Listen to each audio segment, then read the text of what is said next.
Um, sorry, so we got the news from mga friends ni Lloyd in Letran.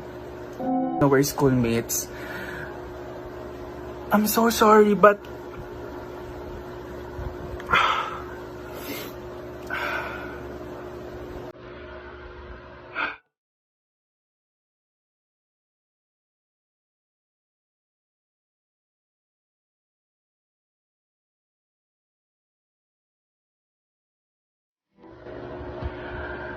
this is very ang hirap tanggapin.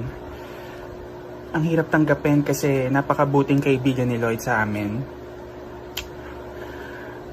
And as you may all know, deserve niya lahat ng success na nare-receive niya dahil napakabuting niyang tao. Like, kabibili lang niya ng car, kakapagawa niya pa lang ng bahay for his family. But